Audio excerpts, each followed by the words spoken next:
What's up, YouTube? It is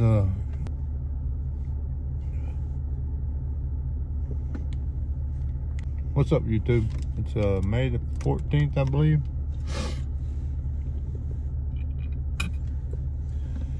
I'm in Little Belts. I'm actually sitting on the side of the road, and we spotted a pretty nice black bear out here last weekend. I'll put it up on this video from the spot scope. I was hoping it'd be back out here. Last weekend the wind was blowing wrong to get over there to it, and there was just really no chance trying to get in there. I mean, we could have killed it with a rifle, but who wants to do that, right? We want to get in there with our bow. So we just left it. That was last Sunday. So anyway, I'm back out here today trying to see if I can locate him or him or whatever the hell it was. It was actually two. I think it was a sow, and a big sow, and then like a 1 or 2 year old with it. But we can actually see it from the road. We spotted it when we were back in there on the east side of the creek. It was on the west side. So anyways, I tried to go to another spot, and I bet you there was campers every quarter mile. I don't know if they were hunters. A lot of them looked just like families out having family weekend or something. A lot of side by side. So, but at any rate, I don't want to be over there be on something on one of them trails and a bunch of four-wheelers come down through there. Piss me off. Oh, wait a minute.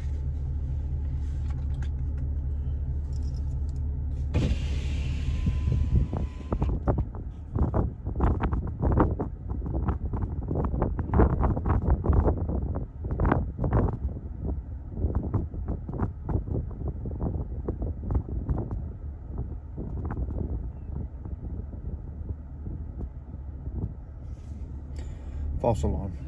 There's a whole herd of mule deer over there, just up about probably 100, 150 yards from where that bear was last weekend. So I don't know if that's a good thing or a bad thing, but I would assume they wouldn't want to be hanging around where a bear's at. So I'm guessing they're probably not in there right now. Anyway, I'm gonna go ahead and turn and go back behind me and see if I can find some good places to spot. If you can see, I don't know if you can see, hold on. You can see it's real foggy in there. So where I was last weekend was over here on this. So we're being way down here, and we come on the back side of that hill right there, and all the way down through that center is a creek. Runs all the way down through there, and this is private right here in front of me. This little section of private. So we was on this side, spotted the bear over there on that side. Well, the wind was blowing from here this way, and it was in around noon, so the thermals were going up. So we had to go around, down, around, and back up to the bear's location in order to not be trespassing and stay off the private. So other than being a long ass walk, the wind would have been killing us. I don't think we would have ever had a chance. So we opted to just pass on it and come back. Well, now the wind's blowing from that side of the ridge to this side of the ridge and going down the draw. So if it comes out, and I think it's going to be the same wind tomorrow, so if we locate it back over there again, we'll have a good wind to come in after it this time.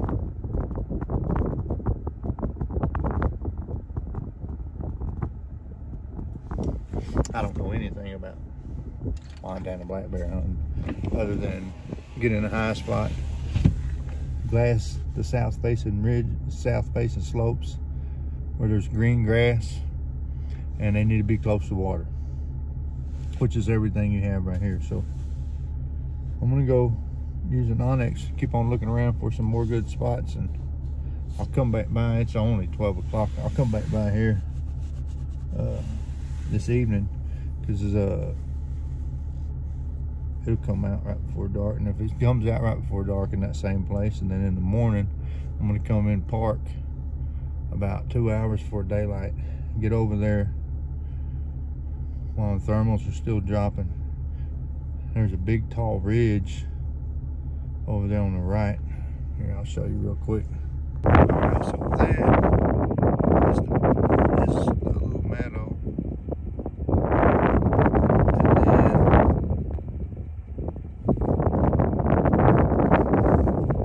that right there is a rock ridge. You can see it's a good glassing spot to be able to see that meadow right there where the bear is.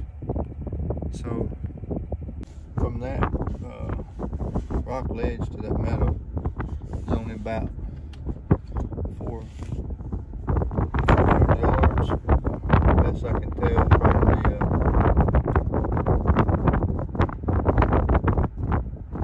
from using the Onyx straight line distance measuring tool. So the bear is back out there this evening, and I know it'll be there in the morning. So I'll come in real early, cut across, get up on that little rock ledge, and as daylight breaks, I'll be sitting there on the downwind side, about 400 or 500 yards away. And the way that it's laid out is if the bear comes out in that meadow,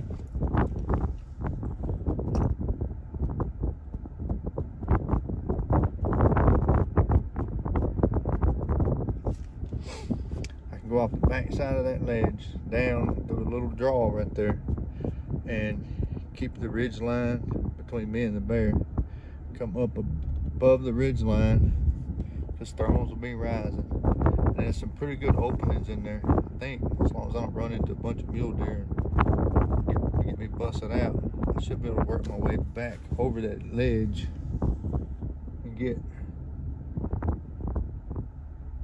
within a good shooting distance.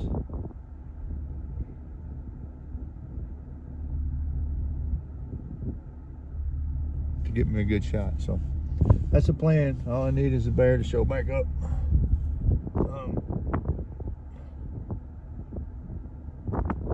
I'll pop the video of it on here with the spot scope and let you guys check it out. The fog's kind of blown out of there for a second, so I'm gonna pop the spot scope back up real quick.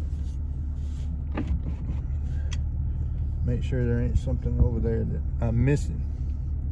I'll get back with you. I didn't see nothing.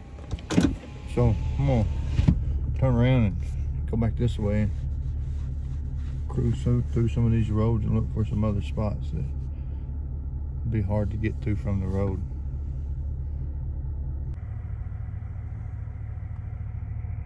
Check out all them elk. Oh, baby.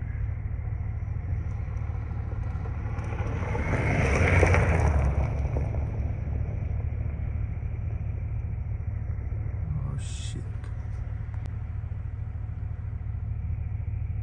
Man, there's a bunch of them over there. Well, that's cool. I just come up over the hill. Not even, not even a block away from where I was, and there's a herd of elk over in this pasture. It's private land, but still, it's elk. Everybody loves to see elk.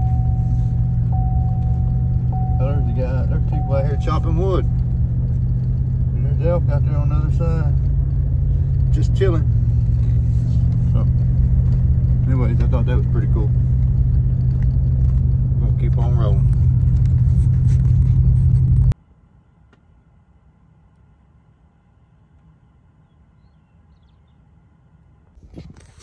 Alright guys, we're back from the bear hunt. I didn't ever see any bears. I seen a whole bunch of elk. So I'm gonna do some shooting today while I wait on this afternoon hunt and talk about having your bow ready for hunting season. So I'm gonna take a shot real quick. Right here. So we're gonna be doing 110 yards at that target for our first shot.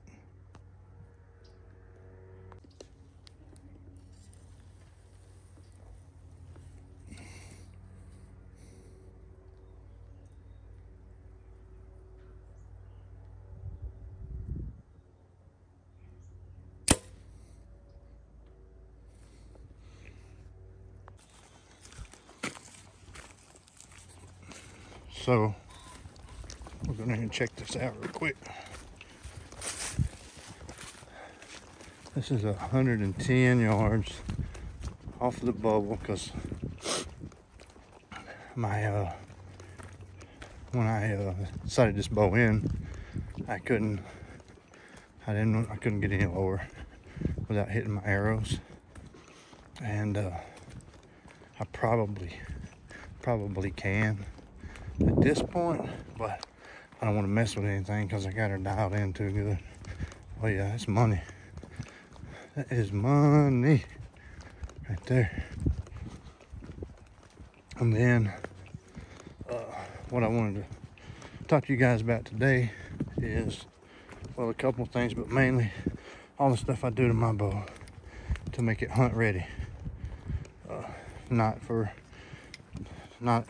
Not sighting in, not shooting out in the yard or any of that crap. There you go, right there. That's 110. That's what I call in the bullet room, baby. So I'm gonna walk up to the truck real quick. There was some guys out there shooting, and it was hard for me to shoot. I didn't want to try shooting any long range shots because there was a young guy, I think it was his dad was working with him, and I didn't want to interrupt their flow, them having to, you know, stop what they're doing for me to go pull arrows and stuff like that. So I didn't want to mess up their flow. So let's come out here. I'm going to take a couple shots. I shot a couple of 10. I shot one at 10, one at 15, and then one at 110. Typically,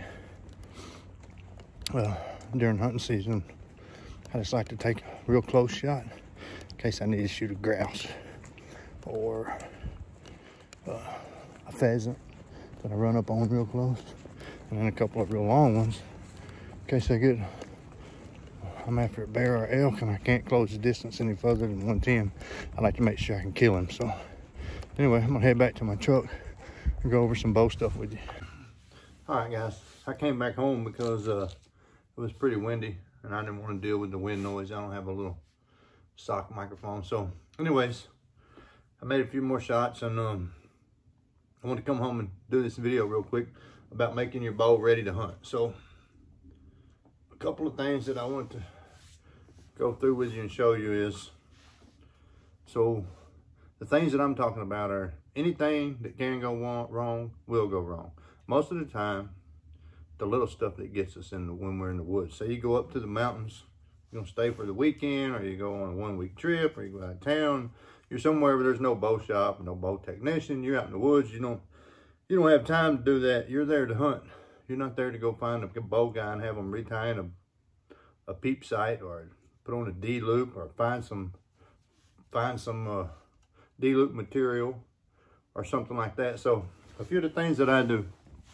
Number one, I shoot a limb-driven rest here. It's the regular old style Hamskea. I haven't spent the money for the Epsilon yet because really I have a bunch of these and they work just fine. But what I do is I use D-loop material, the same D-loop material that I put on here. Reason why is in case I need some. I have a little bit extra. I always make this really long and I make a big knot right there. I use a Persit knot. This never, ever, ever comes loose with a Persit knot. I don't have to worry about any little screwdrivers or anything like that to fix it. I know the new ones has a little slip rubber band thing. They're pretty awesome, but again, I like to use D-loop material. It's bigger, it's more durable, it's thicker, lasts longer, and you can stretch the crap out of it before you put it on, and you don't have to worry about it. So use extra D-loop material. This part right here on my bow that holds my limb-driven cord, a lot of times these things will, even if you clean your bow, they stick, they come loose. So what I do is, as soon as I put them on, I use the sticky back on it, but I peel it back and I put just a dab of fletching glue under each corner. That way it don't slide or screw up, because I have mine timed. You see, I don't go all the way to the back. I don't go to this. I move mine until it's holding my arrow for as long as I can and still yet being quiet. If you move this all the way back here, it's going to be twice as loud. If you move this to right here, it's going to be twice as loud. If you move it forward to where it's supporting your arrow for as long as you can, which where I usually end up with about 3/4 of it holding my arrow, or 3/4 of the shaft, not the whole entire shaft length, but of the jaw length that stays on there. It'll hold about 3/4 of it. Works good, it's quiet. Never had any problems with it. Anyway, so there's that. Now, another thing that I always do is, I always find a place on my boat and I tie on a bunch more D-loop material. That way, if this cord breaks, or I have to cut a piece off for this and then it makes it real short, or maybe it's too short or something. Anyway, if it breaks, I have a nice long piece wrapped on here. It may not be pretty, but I can tie a knot in this and get everything working again. That's my first choice, to use that for a D-loop if I break a D-loop or something like that. And they do break. The other thing that I do is, right here, that's serving that I got wrapped around there. Not only does it look good and match, but now there's about probably 8 foot of serving total right there. That way, if for some reason my serving on my peep sight comes loose, or my peep moves, or something like that, I have plenty serving with me in the field. I don't have to carry a roll. I don't have to worry about it coming undone or none of that crap. I have plenty serving right here that I can reserve in my peep with, or whatever I need to do. If I tear up a D-loop and I want to, I always put knock sets on there. That's a must. That way, if you do bust a D-loop, you know right where to put your D-loop. Everything has to go back exactly where it is. That's the whole thing to archery. You want everything to be the same and consistent. Now, I know a lot of people take Sharpies and they mark up their sights and all of this stuff. I don't do that. I used to, but what I do now is I use my phone and I take a picture of it with my phone.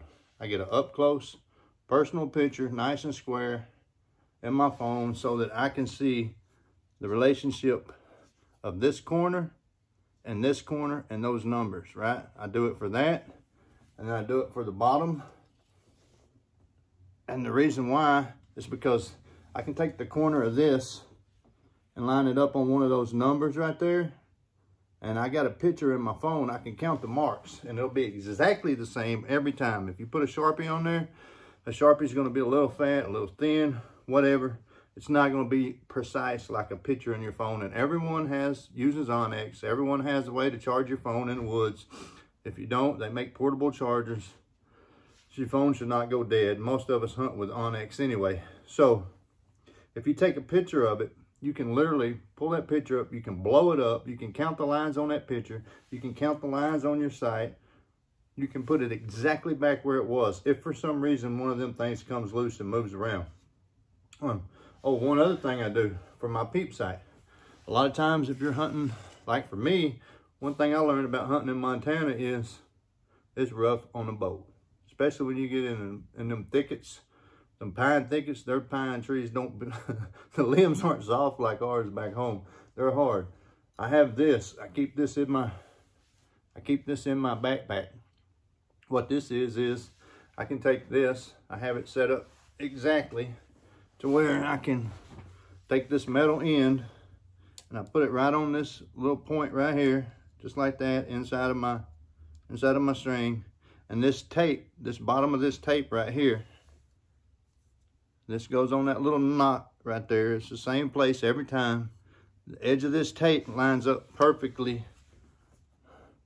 right in the center of my peep sight. So say I'm going through one of them pine thickets or whatever, I notice, oh crap, My peep sight looks like it might have moved. Or my serving looks jacked up. Shit, did I grab something to move that peep sight? I can pull this right out of my backpack and check it. I don't have to check it when I shoot and miss an animal. When I shoot high or shoot low, I can check it with this. It's important to keep all those little things with you so that you can put your bow back exactly where it goes. We're killers. We're out there to make a clean, ethical kill. We're not out there to shoot targets and look beautiful while we're shooting and all of that shit.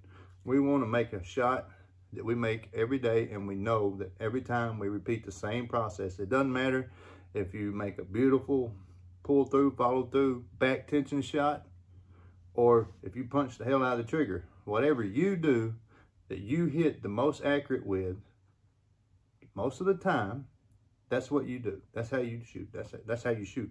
If you shoot a thumb button all day long and have a beautiful release, follow through, everything's perfect, let the pin float all around as you pull through. But if you ain't hitting what you're aiming at, it ain't worth a damn.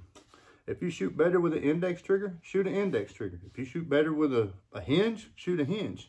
Whatever shoots best for you is what you need to use in the woods. You don't want to risk making an unethical shot or a bad shot, hitting something in the leg, break his leg, and then he's got to live with that because you wanted to look awesome and be like these other guys on YouTube shooting with back tension. If you can shoot that way, hell, I wish I could shoot that way.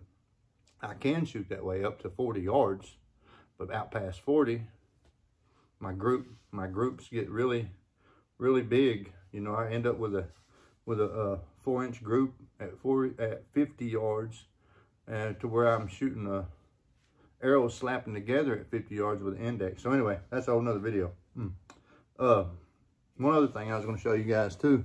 So some states, they don't allow, you know, lighted nocks. I personally don't like shooting lighted nocks because they're a pain in the ass. You got to always be trying to turn them off. Then the batteries are going dead.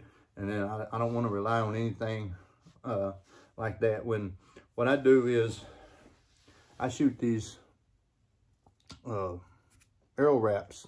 They're made by Boning, and they're reflective. Right? I've been shooting them for years, and I'm going to tell you right now, if you got a good headlight, say you shoot an animal, and you shoot him right before dark, you need to give him an hour. Maybe you got a liver shot, whatever. You need to give him 3 or 4 hours. Maybe you need to come back the next day, whatever the case.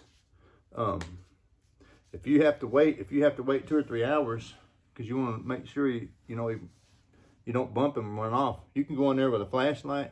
And I promise you, you hit that with a flashlight, you can find it from a mile away.